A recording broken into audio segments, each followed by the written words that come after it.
Hi, this is Matthew Skolch riding for Westby Racing. Thank you for watching our YouTube channel. Like and subscribe. These guys are either on the same setups or they're flipping a coin and hoping that they found something that can work for them in this one. We're getting ready to find out as race 2 is underway. Man, Hector Barber got a big jump from row 2. Jake Gagne, the number 1 plate, leading us down into turn number 1, and his teammate, the 45 of Cameron Peterson. Both fresh and lean progressive Yamahas take to the point. Is that Hector Barber, like Jason said, in 3rd spot on the Tytler cycle?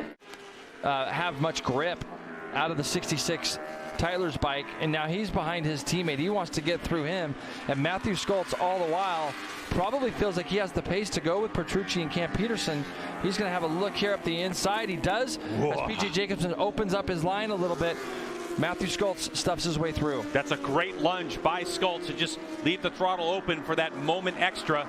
You can see PJ Jacobsen right now looking at his teammate, opens up that line. Matthew Skolch makes a direct shot right to the apex. That's off camber, Greg, so that is a big move. Expect the same move coming up here. He's already seen where Hector Barber is riding, so he's going to try to tee him up in the exact same spot, Greg. As Hector Barber gets out a little bit wide. Looked like Hector may have lost the front there just a little bit tipping in, and that just opened the door for Matt, so he didn't have to pull off that same pass after all.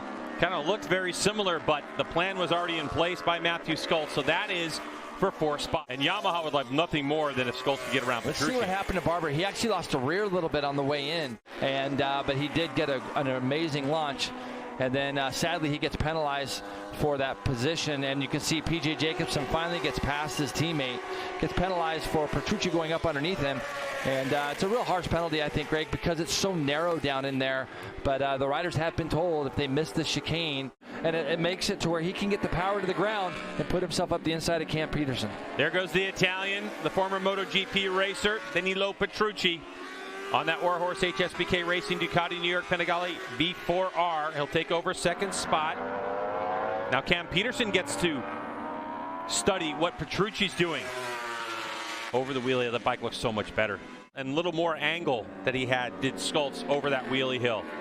And one of the things that's really funny about that, Greg, is that it's, basically when you look at road race bikes, things kind of stay the same lap after lap in the sense that you don't expect anything to really change from your lines to the pavement to that kind of thing. Pit race is very smooth. When you go up over the top of that wheelie hill, it's almost like you don't do it the same way 2 times in a row. Middle of the turns, so he wants to try to do what he can to get by his countrymen here as early as he can. He's going to set him up here and do the same thing he did to PJ Jacobsen. So obviously Matthew feels really strong. He's fine, Greg. He's got this bike.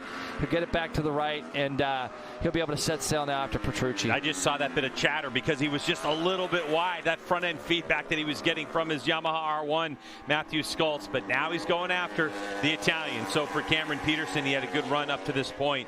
But something just not being able to get that drive, holding him back. With that said, he's got to stay where he's at. He's got to and you can see this pass is set up where Matthew goes up the inside of Cam Peterson. Great. That's a little bit different angle, and I can see that chatter that you're talking about right there. It's a big committed pass, Greg, because the bike becomes unweighted in the middle of it because of the camber, and that's why you see that little bit of chatter. He's still trying to keep that motorcycle turned, and it starts to, this kind of goes back to when you and I were talking about yesterday. Petrucci doesn't have a teammate. He doesn't have somebody that's kind of an ally. He's got to fight for every single point. So if that 11 starts showing his nose in there, you can expect a big fight back from number 9. Yeah, because although Matthew Skolch is not part of the fresh and lean progressive Yamaha team, he is Westby Racing. He's still flying the flag for Yamaha. So it's either going to be coming out of here. Matthew's been pretty sideways a little bit there. I don't know. Let's see, Greg, if he can make that same pass. There it is. There it is. Oh, the big lunge, and Petrucci, he had to lift for just a moment. So, Jason, just like you're talking about, just from Petrucci's body language, it looked like it was a surprise. But you see how much tighter it was? He paid off there for Matthew. He gets the bike up underneath him, and you're going to probably see that same thing. He's able to just squeak that pass through. And now we'll see, if you look in the bottom right of your screen there, Matthew's already starting to gap Petrucci ever so slightly, but Petrucci will watch what's going on. Up on Superbike on the Vision Wheel M4X Star Suzuki team. Some off-season stuff kind of changed that. And Jay, Richie Escalante, I think, overall has done a good job with the package underneath him this season. Yeah, no question. And we haven't seen that many mistakes out of Richie this year. Yesterday, to his credit, he said, I just made a mistake. I got into turn 3 a little bit fast. The scary part as a rider. Jake Gagne out front with Schultz and Petrucci. And what's going to happen with this battle for 5th spot? Every position makes a difference, especially this late in the season. Oh, Escalante. He thought about it, didn't he? He certainly did. Had a little bit of front-end movement there. He had to roll out of it and think better of it. PJ with his head down, eyes forward. All the while, hanging back there is Hector Barbera. Jake Gagne. 8 points the difference between him and Petrucci coming into this one. And he wanted to try to snatch back another 5 points.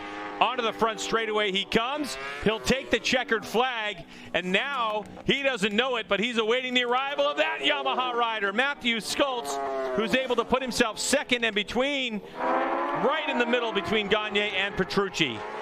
Cameron Peterson across the line, and this battle for 5th will come down to P.J. Jacobson. Escalante shaking his head. He gave it a go.